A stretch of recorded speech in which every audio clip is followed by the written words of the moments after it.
Hello friends, આપણે અહીંયા આગળથી ઘન અવસ્થાની અંદર જે છે કે લાસ્ટ લેક્ચરમાં જે છે કે આપણે સ્ફટિકમયનો તફાવત, ત્યાર પછી ઘન પદાર્થના અલગ અલગ પ્રકારો જે હતા, ચાર અલગ અલગ પ્રકારો, આણ્વીય ઘન છે, આયનીય ઘન છે, સહસંયોજક ઘન છે, ધાત્વીય ઘન છે, તો એના વિશે આપણે વાત કરી ગયા. સ્ફટિકમય અને અસ્ફટિકમય ઘનમાંથી આપણે જે છે કે સ્ફટિકમય ઘનની જે છે કે આ ચેપ્ટરમાં ચર્ચા કરવાની છે. તો એના આધારે આપણે જે છે કે આ ચેપ્ટરમાં જે આગળ વધીશું કે અહીંયા આગળથી સ્ફટિકમય લેટાઈસ અને એકમ કોષો. હવે લેટાઈસ જે છે કે લેટાઈસ કઈ રીતે અહીંયાથી બને છે કે અલગ અલગ પ્રકારના લેટાઈસ સ્ફટિકો આપણને જોવા મળે છે, અને એમાંથી જે છે કે એકમ કોષ એટલે કે આપણો જે ક્યુબ બને છે, તો એ ક્યુબ માટેની ચર્ચા કરવાની છે. તો આપણે પહેલા અહીંયાથી લેટાઈસ માટેની ચર્ચા કરીશું, ત્યારબાદ એકમ કોષ માટેની ચર્ચા કરીશું. લેટાઈસ માટે આપણે ધારો કે કોઈ બી પ્લેન સપાટી છે અને એની ઉપર જે છે કે આવી રીતે અલગ અલગ બિંદુઓ આપણે લગાવી દઈએ છીએ કે આ રીતે કોઈ અલગ અલગ એકદમ પેરમાં, એટલે કે જે રીતે સ્પષ્ટપણે ઇલેક્ટ્રોન આપણે ગોઠવી શકાય એવી રીતે બિંદુઓ ગોઠવી દીધા છે.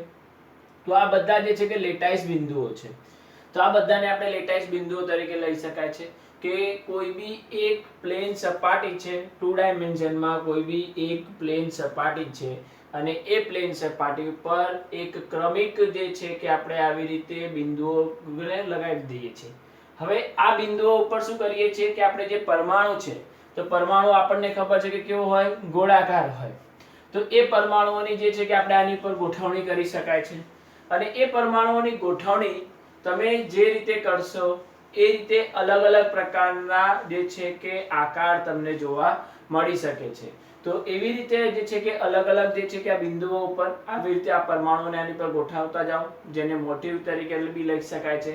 અને આ જે છે કે લેટાઈસ બિંદુ તરીકે આ બધા બિંદુઓને આપણે શું કહી શકાય છે, તો લેટાઈસ બિંદુ તરીકે લઈ શકાય છે. તો લેટાઈસ બિંદુ, તો લેટાઈસ બિંદુ તરીકે બી લખી શકાય છે, તો લેટાઈસ બિંદુ બી કહી શકાય છે. તો આ દરેક બિંદુને આપણે લેટાઈસ બિંદુ તરીકે લઈ શકાય છે. હવે જ્યારે બી આ લેટાઈસ બિંદુઓ ઉપર આપણે જે છે કે પરમાણુ ગોઠવીએ, તો અહીંયા આગળથી આવી રીતે પરમાણુ ગોઠવતા જઈએ તો અલગ અલગ પ્રકારની જે છે કે આપણને અહીંયા આગળથી એની રચનાઓ થતી જોવા મળી શકે છે. અલગ અલગ પ્રકારના ઘન બની શકે છે, એના શેપ અલગ અલગ હોઈ શકે છે. તમે આ રીતે ગોઠવો, આમ ગોઠવો, આ રીતે ગોઠવો, દરેક અલગ અલગ દિશાઓમાંથી પરમાણુ ગોઠવો, તો એના હિસાબે તમને અલગ અલગ પ્રકારના સ્ફટિકની રચનાઓ જોવા મળતી હોય છે. તો આ જ લેટાઈસ બિંદુઓ પર આવી રીતે પરમાણુ ગોઠવવામાં આવશે. એવી જ રીતે જે છે કે બીજી બી આવી ગોઠવણી હોઈ શકે છે કે આ જે લેટાઈસ બિંદુ આપણે ગોઠવ્યા એને એ જ રીતે આપણે અહીંયા આગળથી આ જે છે એમાં મધ્યસ્થ ભાગમાં એટલે કે આંતરાલ્ય સ્થાનમાં બી આવી રીતે લેટાઈસ બિંદુ મૂકી દઈએ. તો એ આંતરાલ્ય સ્થાનમાં જો લેટાઈસ બિંદુ મૂકવામાં આવે છે તો એના હિસાબે જે છે કે અહીંયાથી બીજા અલગ અલગ પરમાણુ ગોઠવાઈ શકે. ધારો કે અહીંયા આગળથી આ રીતે પરમાણુ ગોઠવાયેલા છે, તો અહીંયા આગળ બી આપણે જે છે કે નાના એક પરમાણુ ગોઠવાઈ શકે. તો કદમાં નાના મોટા હોય તો એના હિસાબે બી અલગ અલગ પ્રકારના સ્ફટિકો બનવાની સંભાવના છે. તો આવી રીતે બી અહીંથી પરમાણુ ગોઠવી શકાય છે, આ રીતે બી પરમાણુ ગોઠવી શકાય છે. અહીંયા આગળ સમાન કદવાળા પરમાણુ છે, અહીંયા આગળથી અલગ અલગ કદવાળા પરમાણુઓને બી આ રીતે ગોઠવવામાં આવે છે કે જે વચ્ચે આંતરાલ્ય જગ્યા રહી જાય છે. ધારો કે આ પરમાણુની ગોઠવણી થઈ છે, તેમાં વચ્ચે જે આંતરાલ્ય જગ્યા રહી ગઈ, તેમાં આપણે એ આંતરાલ્ય જગ્યામાં આપણે આ પરમાણુને ગોઠવી દીધો છે. તો એવી રીતે જે છે કે આપણે અહીંયા આગળથી પરમાણુઓની ગોઠવણી થઈ શકે છે. તો કોઈ બી સ્ફટિક જ્યારે બને છે તો એ સ્ફટિક બનવા માટે આપણે જે છે કે અહીંયાથી દરેક લેટાઈસ બિંદુઓને ધ્યાનમાં લઈએ છીએ. એ લેટાઈસ બિંદુઓને આધારે જે છે કે પરમાણુઓની ગોઠવણી કરીશું અને એક 2 ડાયમેન્શન સ્ફટિકની આપણે રચના કરી શકાય. હવે આ 2 ડાયમેન્શનમાંથી આપણે આવા બીજા સ્તર આની પર ગોઠવતા જઈએ તો 3 ડાયમેન્શનમાં કન્વર્ટ કરી શકાય, એટલે કે આખો સ્ફટિક બનાવી શકાય. જેમ કે આપણે કોઈ બી વસ્તુ બનાવતા હોય તો એક લેયર બનાવીએ, એક લેયર ઉપર બીજું લેયર મૂકીએ, ત્રીજું લેયર મૂકીએ, ચોથું લેયર મૂકીએ, તો આખું 3D ફોર્મમાં જે છે કે વસ્તુ તૈયાર થઈ જાય છે. એટલે કે આખો સ્ફટિક જે છે કે આપણે અહીંથી તૈયાર થઈ જતો હોય છે. તો આ પહેલા આપણે જે છે કે 2 ડાયમેન્શનમાં આ ઘટનાને આપણે સમજ્યા. એવી જ રીતે જે છે કે આપણે અહીંયા આગળથી લેટાઈસ બિંદુઓને આધારે આપણે જે છે કે એની જે ગોઠવણીઓ થાય છે, તો એના આધારે અહીંયા આગળથી લેટાઈસની લાક્ષણિકતાઓ આપેલી છે. તો હવે આપણે જે છે કે અહીંયાથી લેટાઈસ માટેની લાક્ષણિકતાઓ જોઈશું. છે સ્ફટિક લેટાઈસની લાક્ષણિકતાઓ. તો સ્ફટિક લેટાઈસ માટે અહીંયાથી 3 લાક્ષણિકતાઓ આપેલી છે, જે તમારે અહીંયા આગળથી 2 માર્ક્સમાં અહીંથી પૂછાતી હોય છે. તો 2 માર્ક્સની અંદર આ પૂછાતી હોઈ શકે. તો સ્ફટિક લેટાઈસ માટેની લાક્ષણિકતાઓ. તો એના માટે જે સ્ફટિક લેટાઈસ આપણે જે બી બનાવીશું, તો એ સ્ફટિક લેટાઈસ બનાવવા માટે આપણે જે ચર્ચા કરી ગયા તે પ્રમાણે પહેલા જે છે કે આપણે અહીંયા આગળથી એવું કરી લઈએ કે 4 લેટાઈસ બિંદુઓને આપણે ધ્યાનમાં લઈ લઈએ છીએ. તો ધારો કે આ 4 લેટાઈસ બિંદુઓને આપણે ધ્યાનમાં લીધા છે. એ 4 લેટાઈસ બિંદુઓને આધારે આપણે અહીંયા આગળથી એની ઉપર પરમાણુઓ ગોઠવી દઈએ છીએ. તો આ 4 લેટાઈસ બિંદુઓ ઉપર પરમાણુઓની ગોઠવણી આપણે કરી દીધી છે. હવે આપણે અહીંયા આગળથી જે છે કે એવી જ રીતે અહીંયાથી કરીએ કે અને પહેલી જે છે કે લાક્ષણિકતા કે લેટાઈસ પ્રત્યેક બિંદુને લેટાઈસ બિંદુ અથવા લેટાઈસ સ્થાન કહે છે. એટલે આખો જે બી સ્ફટિક હોય એ સ્ફટિકની અંદર જેટલા બી બિંદુ આપણે લીધા હોય એ દરેક બિંદુને લેટાઈસ બિંદુ અથવા લેટાઈસ સ્થાન તરીકે ઓળખી શકાય. તો આ દરેક બિંદુને આપણે શું કહી શકાય છે? લેટાઈસ બિંદુ તરીકે લઈ શકાય છે. આવી રચના ઘણી લાંબી હોઈ શકે, દરેક દિશાઓમાં હોઈ શકે છે. તેના હિસાબે દરેક બિંદુ જે બી આપણે વિચારીએ છીએ દરેક બિંદુ આપણા લેટાઈસ બિંદુ અથવા લેટાઈસ સ્થાન તરીકે લઈ શકાય છે. બીજી જે છે કે અહીંયા આગળથી લાક્ષણિકતા કે સ્ફટિક લેટાઈસનું પ્રત્યેક બિંદુ એક ઘટક કણ દર્શાવે છે જે પરમાણુ, અણુ કે આયન હોઈ શકે. એટલે કે આ જે બી લેટાઈસ બિંદુ લીધું છે તો આ પરમાણુ હોઈ શકે, આ અણુ બી હોઈ શકે અથવા આ આયન બી હોઈ શકે. તો આ જે છે કે આપણો અહીંયા આગળથી શું છે? આપણું લેટાઈસ બિંદુ. આ લેટાઈસ બિંદુ અહીંયા આગળથી જે છે કે અહીંયાથી કયા કયા ઘટક હોઈ શકે? પરમાણુ હોઈ શકે, અણુ હોઈ શકે અથવા ધનાયન અથવા ઋણાયન જે બી આપણે આયન હોઈ શકે છે. તો એમાંથી કોઈ બી ઘટકને આપણે ત્યાં આગળ ગોઠવી શકાય છે. ત્યારબાદ કે લેટાઈસનો ભૌમિતિક આકાર વ્યક્ત કરવા લેટાઈસ બિંદુઓને સીધી લીટીથી જોડવામાં આવે છે. એટલે આપણે રિયલમાં આવી કોઈ અહીંથી લાઈન અસ્તિત્વમાં નહીં હોતી, પરંતુ આ ધારો કે આ લેટાઈસ બિંદુ છે, આ લેટાઈસ બિંદુ છે, આ બંનેને આપણે આ ભૌમિતિક આકાર લેવો હોય તો આ બધાને આપણે એકબીજા સાથે આ રીતે જોડી દઈએ તો આપણને ખ્યાલ આવે કે આ એક ચોરસ રચના ધરાવે છે. તો એના હિસાબે જે છે કે આપણે દરેક બિંદુઓને શું કરી દઈએ છીએ? જોડી દઈએ છીએ. અને જોડી દેતા આપણને એનો જે બી ભૌમિતિક આકાર હશે એ ભૌમિતિક આકાર આપણે અહીંયા આગળથી સમજી શકાય છે. તો આ જે બી સ્ફટિક હશે તો એ સ્ફટિકનો ભૌમિતિક આકાર આપણે આવી રીતે અહીંથી બનાવી શકીએ છીએ. તો અહીંયા આગળથી જે છે કે આ 3 પોઈન્ટ છે, તો 3 પોઈન્ટને આધારે એની લાક્ષણિકતા છે. પ્રથમ પોઈન્ટ એ છે કે લેટાઈસ પ્રત્યેક બિંદુઓને લેટાઈસ બિંદુ અથવા લેટાઈસ સ્થાન કહેવાય. તો દરેક બિંદુઓને લેટાઈસ બિંદુ અથવા લેટાઈસ સ્થાન તરીકે લઈ શકાય છે. ત્યારબાદ બીજો પોઈન્ટ છે સ્ફટિક લેટાઈસના પ્રત્યેક બિંદુઓ જે છે કે ઘટક કણ દર્શાવે છે જે પરમાણુ, અણુ અથવા આયન હોઈ શકે છે. ત્યાર પછી કે એનો આકાર દર્શાવવા માટે આપણે શું કરીએ છીએ કે બંને લેટાઈસ બિંદુઓને એકબીજા સાથે જોડી દીધા. આવી રીતે દરેક લેટાઈસને બિંદુઓને એકબીજા સાથે જોડતા જઈએ તો એના હિસાબે એક ભૌમિતિક આકારની રચના થશે. જે આકાર આપણે અહીંયા આગળથી સમજી શકાય કે અહીંયા આગળથી કયો આકાર તૈયાર થઈ ગયો? ચોરસ આકાર આપણે અહીંયાથી તૈયાર થઈ જાય છે. પછી આવું જ એક બીજું સ્તર આની પર વિચારવામાં આવે. જેમ કે આ એક ટોળીનું એક સ્તર છે, આની પર આવું બીજું સ્તર મૂકી દેવામાં આવે તો એના હિસાબે જે છે કે અણુનો આકાર જે છે કે બદલાઈ જતો હોય છે. તો ધારો કે અહીંયા આગળથી આવી રીતે બીજું સ્તર એની પાછળ મૂક્યું છે આપણે અને આ રીતે એની પાછળની બાજુના એકમ કોષો હશે. તો આ રીતે જો આનું જોડાણ થાય તો એક સાદા ઘનની રચના થઈ જાય છે. હવે આ આકારને સમજવા માટે આપણે શું કરીએ કે આખા ક્યુબની રચના કરીએ અહીંયાથી. તો આ જે ક્યુબ છે આ દરેક બિંદુ છે, આ લેટાઈસ બિંદુઓ છે બધા, અને એવી જ રીતે એની પાછળ બી એવા લેટાઈસ બિંદુઓ અહીંયાથી રહેલા હશે. તો એની પાછળના લેટાઈસ બિંદુ અહીંયા આગળ બી એની પાછળ એક લેટાઈસ બિંદુ અહીંયા આગળ બી રહેલો હશે જે આપણે આ રીતે વિચારી શકાય. તો આ એક આખી ક્યુબની રચના થઈ ગઈ. આ ક્યુબમાં દરેક બિંદુઓ આપણે એક એક પરમાણુ મૂકી દઈએ તો દરેક બિંદુ ઉપર આપણે એક એક પરમાણુ આવી રીતે મૂકી દઈએ છીએ. તો ટોટલ કેટલા પરમાણુ મૂકી દીધા? 8 પરમાણુઓ. એટલે અહીંયા આગળ બી 8 છે જ, પણ એક ક્યાં ગયેલો છે? આની પાછળ ગયેલો છે. આ 4 અને એવા પાછળ એની 4 છે. તો આ 1 2 3 દેખાય છે, ચોથો એની પાછળ છે એટલે કે આર્ય પરમાણુ. તો એ રીતે અહીંયા આગળથી આખા સ્ફટિકની રચના થઈ જાય છે. તો આ એક ક્યુબ બની ગયો. હવે આ જે છે કે 8 બિંદુ લીધા આપણે, તો 8 સ્ફટિકને આપણે 8 બિંદુને લેટાઈસ બિંદુ અથવા લેટાઈસ સ્થાન કહી શકાય.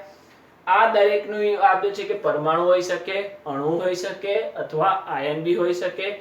અને આ બધાનો આકાર સમજવા માટે આપણે શું કર્યું કે એકબીજા સાથે આને જોડી દીધા. આ કાલ્પનિક લાઈન છે. આ જે લાઈન દેખાય છે આ બધી લાઈન કેવી છે? કાલ્પનિક છે. આપણે વિચારીએ છીએ કે આવી રીતે અણુનો આકાર બની શકે, એકબીજા સાથે જોડીને આપણે આકાર સમજવાનો પ્રયત્ન કરીએ છીએ. તો અણુઓના લેટાઈસ બિંદુઓને એકબીજા સાથે જોડી દઈએ છીએ અને એ જોડતા આપણને એક નવો આકાર બને છે અને એ આકાર આપણે સહેલાઈથી સમજી શકીએ. એના માટે આવી કાલ્પનિક લાઈનો અહીંથી વિચારવામાં આવતી હોય છે.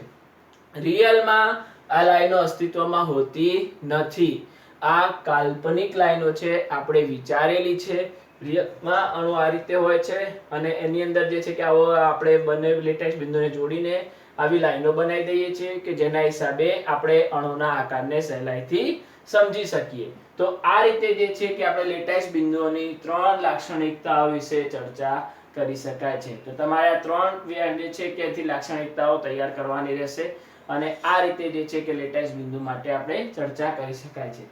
આવી જ રીતે જે છે કે આ આપણો એક ક્યુબિક સેલ બની ગયો, સાદો એકમ કોષ કહી શકાય છે.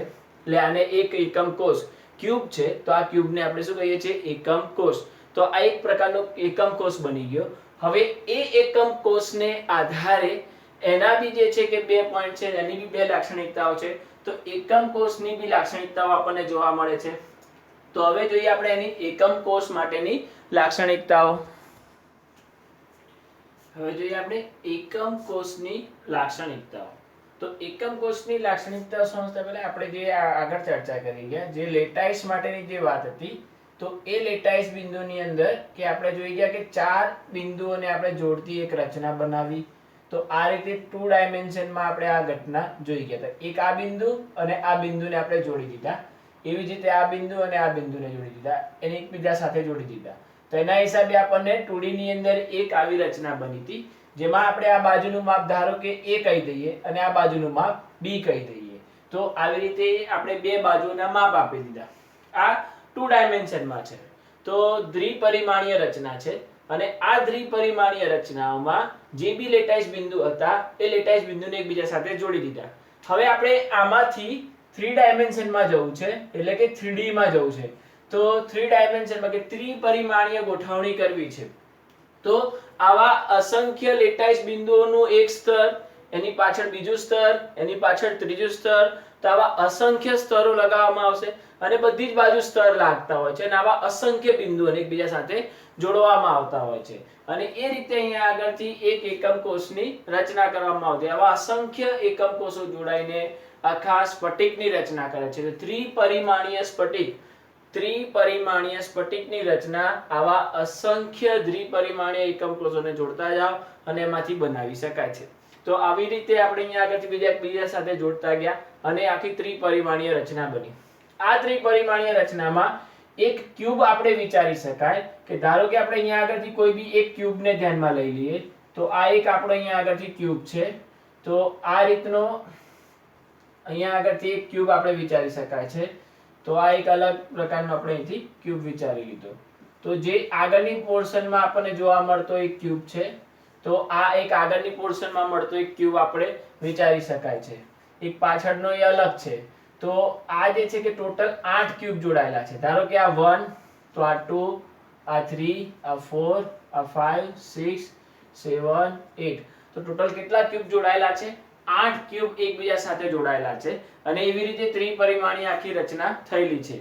જેમાંથી આપણે એક નંબરનો જે ક્યુબ છે એને આપણે વિચારીએ છીએ. તો આ સ્ફટિકની એક રચના છે. તો આ જે રચના છે આટલો પોર્શન, તો એટલો પોર્શન આપણે અહીંયા આગળ મૂકી દીધો. તો હવે આ જે ક્યુબ છે એ ત્રિપરિમાણીય એકમ કોષ છે. જેમ કે આપણે વાત કરતા હોય તો આપણું શરીર જે આખું બનેલું હોય છે, તો શરીરનું આખું જે શરીર બનેલું છે તેમાં સૌથી નાનામાં નાનો ભાગ કોણ હોય છે? તો આપણો સેલ કહીએ છીએ કે આપણો કોષ છે એ સૌથી નાનામાં નાનો ભાગ છે. એવી જ રીતે કેમિસ્ટ્રીમાં બધા કેમિકલ છે તેમાં સૌથી નાના ભાગમાં આપણે પરમાણુ કહીએ છીએ. એવી જ રીતે સ્ફટિકનો સૌથી નાનામાં નાનો ભાગ તો એક એકમ કોષ કહેવામાં આવે. તો આ ક્યુબને આપણે અહીંયાથી શું કહીશું? એકમ કોષ. તો આ ક્યુબને આપણે એકમ કોષ તરીકે લખી શકાય છે. તો આખા સ્ફટિકનો, ત્રિપરિમાણીય સ્ફટિકનો સૌથી નાનામાં નાનો ભાગ કયો કહેવાય? તો એક એકમ કોષ. તો આ કહેવાય એક એકમ કોષ અથવા આને કહી શકાય સાદો ઘન. તો સાદો ઘન બી કહી શકાય. તો અહીંયા આગળથી એક એકમ કોષ અથવા સાદો ઘન પદાર્થ છે. તો સાદો ઘન પદાર્થ અથવા એકમ કોષ. એકમ કોષને આપણે યુનિટ સેલ, ઇંગ્લિશમાં આનું જે નામ છે તો એ પ્રમાણે યુનિટ સેલ. તો યુનિટ સેલ કહી શકાય, જેને આપણે ઇંગ્લિશમાં યુનિટ સેલ કહેવાય, અથવા એકમ કોષ, અથવા એને જે છે કે સાદો ઘન, અથવા જે છે કે હજી બી એક આનું નામ છે આદિમ એકમ કોષ. આદિમ એકમ કોષ. સાદો ઘન એટલે આદિમ એટલે કે સાદો ઘન, જેને આપણે કહીએ છીએ. તો આદિમ એકમ કોષ તરીકે બી આને ઓળખી શકાય છે. હવે આના માટે જે છે કે બે લાક્ષણિકતાઓ અહીંયાથી દર્શાવેલી છે. પ્રથમ લાક્ષણિકતા જે છે કે તેના પરિણામો તેની ત્રણ ધારો A, B અને C જે છે કે એના દ્વારા દર્શાવવામાં આવે છે. હવે બધી જે ધારો કે આ આખા લેટાઈ સ્ફટિકમાં, આખું જે લેટાઈ સ્ફટિક ત્રિપરિમાણીય રચના થઈ, આ દરેક બિંદુને આપણે લેટાઈસ બિંદુ કીધા. હવે આ લેટાઈસ બિંદુમાંથી કોઈ બી એક બિંદુને તમે ધ્યાનમાં લઈને આખા લેટાઈ સ્ફટિકનું વર્ણન કરી શકાય છે. હવે ધારો કે આપણે એક કોઈ બી બિંદુને ધ્યાનમાં લઈ લઈએ. ધારો કે આ બિંદુને આપણે ધ્યાનમાં લઈ લીધો છે. હવે એ બિંદુને ધ્યાનમાં લીધા બાદ એ બિંદુથી બીજા જે બિંદુઓ છે તેમના વચ્ચેનું અંતર દર્શાવવું છે. ધારો કે આ બિંદુથી આ બિંદુનું અંતર દર્શાવવું છે, તેની માટે બાજુની લંબાઈ a જેટલી થશે. આ બિંદુથી આ બિંદુનું અંતર દર્શાવવું છે, તેના માટે b. આ બિંદુથી આ બિંદુનું અંતર દર્શાવવું છે, તેના માટે c. તો ત્રણ બાજુઓ થઈ અને ત્રણેય બાજુઓના માપ આપણને મળશે a, b અને c. તો ત્રણ બાજુઓ a, b અને c, જે આપણને ત્રણ બાજુઓના માપ મળે છે. હવે આપણે જે છે કે બીજી કે ધારો વચ્ચે ખૂણા આલ્ફા, બીટા અને ગેમા એમ દર્શાવવામાં આવશે. તો અહીંયા આગળથી જોઈએ તો આ a અને b બંનેની વચ્ચે અહીંયા આગળ એક ખૂણો મળશે. એ ખૂણાને આપણે ધારો કે આલ્ફા કહી દઈએ. b અને c વચ્ચે એક ખૂણો મળશે, તો એ ખૂણાને આપણે બીટા કહી દઈએ. c અને a વચ્ચે એક ખૂણો મળશે, જેને આપણે ગેમા કહી દઈએ. તો અહીંયા આગળથી આપણે કેટલી વસ્તુનો ઉપયોગ કર્યો? તો બાજુની લંબાઈ જે છે એટલે કે ધાર જે છે, આપણે ધારની લંબાઈ, તો ધારની લંબાઈ માટે કેટલા પેરામીટર વાપર્યા? a, b અને c. પછી ખૂણા, તો ખૂણા માટે આપણે કેટલા પેરામીટર વાપર્યા? આલ્ફા, બીટા અને ગેમા. તો ટોટલ કેટલા પેરામીટરની જરૂર પડે છે? 6 પેરામીટર. તો કોઈ બી એક એકમ કોષનું વર્ણન કરવા માટે ટોટલ 6 પેરામીટરની જરૂર પડે છે. ત્રણ બાજુઓના માપ એટલે કે ધારની લંબાઈ અથવા બાજુઓના માપ અને ત્રણ ખૂણા. તો ત્રણ બાજુઓના માપ a, b, c એટલે કે ધારની લંબાઈ a, b અને c, અને ખૂણા આલ્ફા, બીટા અને ગેમા. તો કોઈ બી એક એકમ કોષને દર્શાવવા માટે ટોટલ 6 પેરામીટરની જરૂર પડે છે. તો આ 6 પેરામીટર તમે આ રીતે દર્શાવવા પડે. આ 6 પેરામીટરને આધારે તમે અલગ અલગ પ્રકારના એકમ કોષનું વર્ણન કરી શકાય છે. તો આ થયું તમારે એકમ કોષ માટેની લાક્ષણિકતાઓ. તો એકમ કોષ માટેની લાક્ષણિકતાઓ માટે તમારે 6 પેરામીટર દર્શાવવા પડે છે. હવે અહીંયા આગળથી છે આદિમ અને કેન્દ્રિત એકમ કોષ. આદિમ એકમ કોષ માટે તો આપણે ચર્ચા કરી ગયા. આદિમ એકમ કોષ એટલે કેવો થાય? એક પ્રકારનો સાદો ઘન સંયોજન. તો આદિમ એકમ કોષ છે, અને એના આધારે આપણે જે છે કે અહીંયાથી કેન્દ્રિત એકમ કોષ, તો એમાંથી જે અલગ અલગ પ્રકારના કેન્દ્રિત એકમ કોષ છે, તો એ બધાની આપણે ચર્ચા કરવાની છે. આદિમ એકમ કોષ અને કેન્દ્રિત એકમ કોષ એ બંનેને આપણે અહીંયા આગળથી જે છે કે અલગ અલગ પ્રકારના જે છે કે ક્યુબિક ક્લોઝ પેક તરીકે લેવામાં આવતા હોય છે. તો આ બંને સંયોજનો માટે આપણે સીસીપી રચના લખી શકાય કે ક્યુબિક ક્લોઝ પેક રચનાઓ છે. તો આ બધી રચનાઓ જે છે કે ક્યુબિક ક્લોઝ પેક રચના જે છે સીસીપી રચના તરીકે આપણે એને દર્શાવી શકાય છે. જેમાંથી પ્રથમ આપણે જોઈએ આદિમ એકમ કોષ. તો આદિમ એકમ કોષ એટલે આપણે એને કહેવામાં આવે છે સાદો ઘન સંયોજન. તો સાદો ઘન પદાર્થ છે. તો સાદો ઘન માટે આપણે આનું જે ઇંગ્લિશમાં નામ છે સિમ્પલ ક્યુબિક ક્લોઝ પેક. તો આને SCP તરીકે લખવામાં આવશે, સિમ્પલ ક્યુબિક ક્લોઝ પેક. તો SCP તરીકે લખી શકાય. સાદો ઘન અથવા આદિમ એકમ કોષ અથવા યુનિટ સેલ, ઇંગ્લિશમાં આને જે કહી શકાય તો યુનિટ સેલ અથવા simple cubic close pack. Simple cubic close pack આપણે જે છે કે હમણાં જોઈ ગયા છે કે સિમ્પલ ક્યુબિક ક્લોઝ પેક કોને કહેવાય છે. કે ધારો કે આ જે રચના છે એ રચનાની અંદર કે આવી રીતે આપણને ટોટલ 8 ખૂણા જોવા મળશે. આખો ક્યુબ જ છે આપણો. તો આ એક ક્યુબ છે.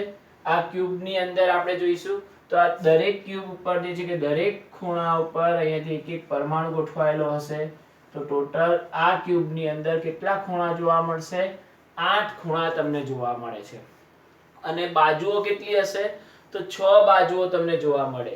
તો અહીંયાથી જોઈ શકાય કે એક બાજુ છે, તો આ 1, આ 2, આ 3, આ 4, એક આગળની બાજુ અને એક પાછળની બાજુ. તો 5 અને પાછળનું જે લેયર હશે 6.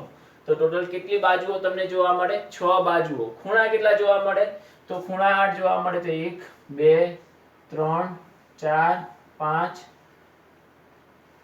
6, 7 અને 8. તો ટોટલ 8 ખૂણાઓ છે. તો 8 ખૂણા 1, 2, 3, 4, 5, 6, 7, 8. તો ટોટલ 8 ખૂણાઓ, 6 બાજુઓ.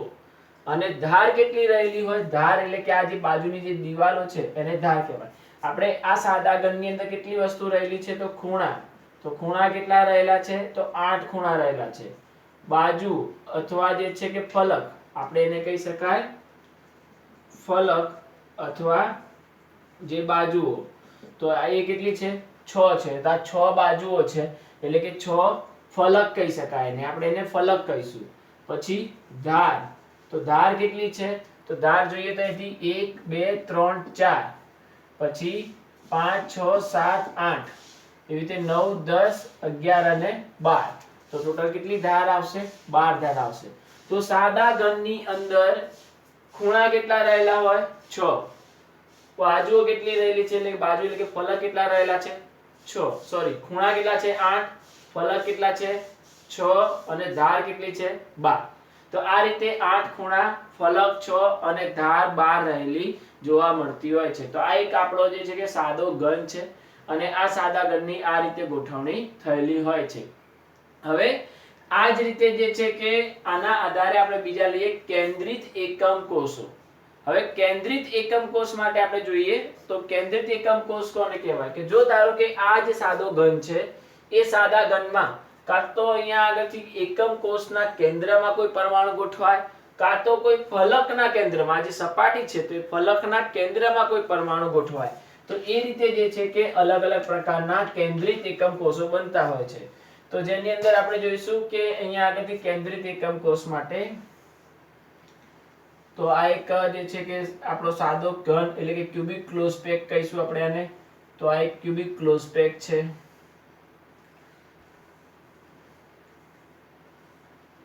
તો આ ક્યુબિક ક્લોઝ પેક ની રચના થઈ ગઈ, જેમાં 8 ખૂણા રહેલા હશે. તો આ એક સાદો ઘન તૈયાર થઈ ગયો. આ સાદા ઘનના કેન્દ્રમાં, આ સાદા ઘનના કેન્દ્રમાં એટલે કે આખું જે ઘનની જે રચના થઈ એ ઘનના કેન્દ્રમાં એક પરમાણુ ગોઠવાયેલો હોય. તો આ ઘનના કેન્દ્રમાં એક પરમાણુ ગોઠવાયેલો હોય તો એને આપણે કહીશું અંતઃકેન્દ્રિત એકમ કોષ. તો આનું ઇંગ્લિશમાં નામ થાય છે body centre cubic close pack. તો એને BCC તરીકે લખી શકાય, body centre cubic close pack, જેને આપણે અંતઃકેન્દ્રિત એકમ કોષ. અંતઃકેન્દ્રિત મતલબ કે આખા એકમ કોષના કેન્દ્ર ભાગમાં એક પરમાણુ ગોઠવાયેલો છે. તો આખા એકમ કોષના કેન્દ્ર ભાગમાં એક પરમાણુ ગોઠવાયેલો છે. તો આમાં એક કેન્દ્ર રહેલો છે, તો કેન્દ્રમાં એક પરમાણુ ગોઠવાયેલો છે. તો અહીંયા આગળથી જે છે કે બાજુઓમાં કોઈ પરમાણુ ગોઠવાયેલા નથી. આની અંદર પરમાણુ ક્યાં ક્યાં ગોઠવાયેલા છે? તો આપણે પરમાણુની વાત કરીએ તો પરમાણુ ક્યાં ક્યાં ગોઠવાયેલા છે? તો ખૂણામાં. તો ખૂણામાં કેટલા પરમાણુ ગોઠવાયેલા છે? 8 પરમાણુ. કેન્દ્રમાં કેટલા પરમાણુ ગોઠવાયેલા છે? તો કેન્દ્રમાં 1 પરમાણુ. તો ખૂણામાં 8 પરમાણુ અને કેન્દ્રમાં 1 પરમાણુ. જ્યારે આપણા આદિમ એકમ કોષમાં કેટલા હતા?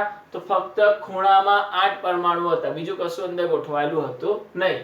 તો સાદા ઘનની અંદર ફક્ત 8 પરમાણુઓ ખૂણા પર ગોઠવાયેલા હોય. જ્યારે અંતઃકેન્દ્રિત એટલે કે બોડી સેન્ટર ક્યુબિક ક્લોઝ પેકમાં કેન્દ્રમાં કેટલા પરમાણુ ગોઠવાયેલા હોય? 1 પરમાણુ ગોઠવાયેલા હોય. આ બધા એકબીજા સાથે અહીંયાથી જોડાયેલા હોય છે. તો બધાને આપણે અહીંયાથી એકબીજા સાથે જોડી શકાય છે. તો આ થયો તમારો body centre cubic close pack. તો આ બધા એકબીજા સાથે આવી રીતે જોડાયેલા હોય છે. અને આપણે અહીંયાથી કહી શકાય આને અંતઃકેન્દ્રિત એકમ કોષ. તો આ રીતે આને અંતઃકેન્દ્રિત એકમ કોષ લઈ શકાય છે. એવી જ રીતે આપણે લઈએ ફલક કેન્દ્રિત એકમ કોષ. તો એના જે ફલક છે તો એ ફલકમાં પરમાણુ ગોઠવાયેલા હોય છે, તો એને આપણે ફલક કેન્દ્રિત એકમ કોષ તરીકે લઈ શકાય. તો એની માટે આપણે પહેલા ક્યુબ બનાવીશું.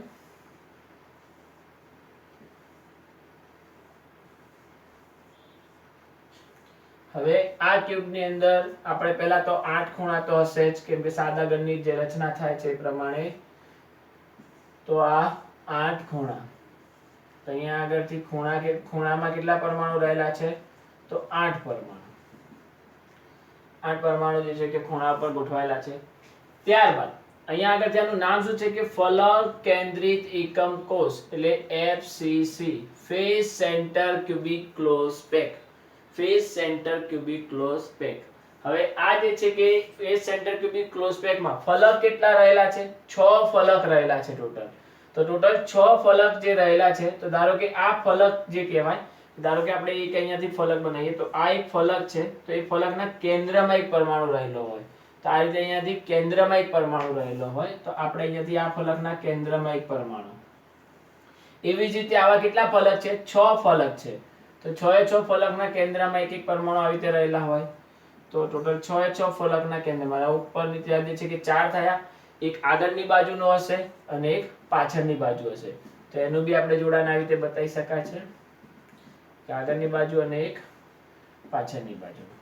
તો આ રીતે ટોટલ કેટલા ફલક થાય છે? 6. તો અહીંયા આગળથી ફલક, તો ફલક કેટલા આવે? 6. આપણે અહીંયાથી પરમાણુ જ્યારે ગણતરી કરીશું ત્યારે એને પરમાણુ લખીશું. હાલ આપણે અહીંયા આગળ આવું જ લખીએ. ખૂણા કેટલા છે? 8 ખૂણા છે. ફલક કેટલા છે? 6 ફલક છે. અને 6 ફલકમાં અહીંયાથી પરમાણુ ગોઠવણી પામેલા છે. તો આ થયું તમારું ફલક કેન્દ્રિત એકમ કોષ. તો ખૂણા 8 અને ફલકના 6 ફલકના કેન્દ્રમાં એક એક પરમાણુ ગોઠવણી પામેલા છે. તો આવી રીતે અહીંયા આગળથી જે છે કે ફલક કેન્દ્રિત એકમ કોષ બનતો હોય છે. હવે આપણે છેલ્લો છે અંતછેડો કેન્દ્રિત એકમ કોષ. તો અંતછેડા કેન્દ્રિત એકમ કોષમાં જેને આપણે એન્ડ પોઈન્ટ તરીકે લઈ શકાય, અંતછેડો એટલે એન્ડ પોઈન્ટ તરીકે લઈ શકાય છે.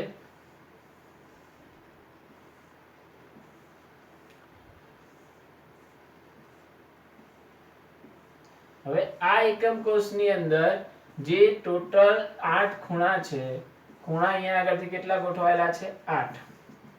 8 ખૂણામાં પરમાણુ ગોઠવાયેલા હોય છે. જ્યારે ટોટલ જે 6 ફલક છે એ 6 ફલકમાંથી કોઈ બી 2 જ ફલકના કેન્દ્રમાં પરમાણુ ગોઠવાશે.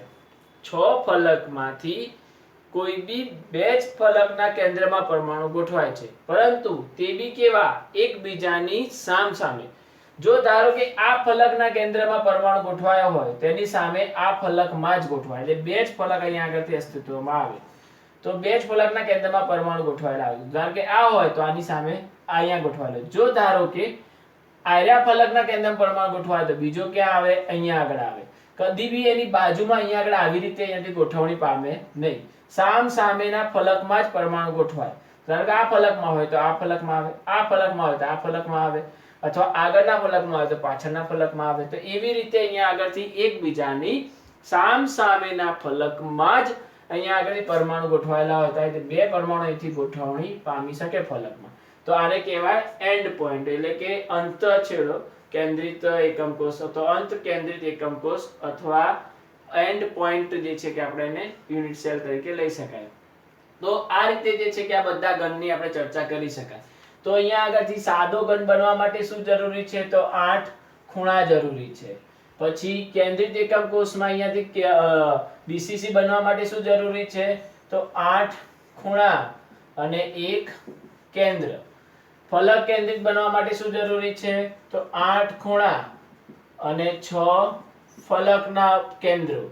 ત્યાર પછી અંતછેડો બનવા માટે શું જરૂરી છે? તો 8 ખૂણા અને 2 ફલક કેન્દ્ર. તો અહીંયા આગળથી 8 ખૂણા અને 6 ફલક કેન્દ્ર છે, જ્યારે અહીંયા આગળ 8 ખૂણા અને 2 ફલક કેન્દ્રની જરૂર પડે. તો આવી રીતે જે છે કે આ બધા ઘન સંયોજનો બની શકે છે. એ જ રીતે આ બધા ઘન સંયોજનોની અંદર આપણે પરમાણુની સંખ્યા બી શોધવાની આવશે. તો દરેકે દરેક પરમાણુ જે છે કે આ આખો એકમ કોષનો કહેવાય નહીં, અહીંયા આગળથી કટ થઈ જતા હોય છે. તો એ રીતે પરમાણુઓની જે ગણતરી છે એ ગણતરી આપણે જે છે કે નેક્સ્ટ લેક્ચરમાં જોઈશું કે કઈ રીતે આપણે પરમાણુઓની ગણતરીઓ કરી શકાય છે. તો એ રીતે આ બધા એકમ કોષની ગણતરીઓ જોઈ શકાય છે. Okay, thank you.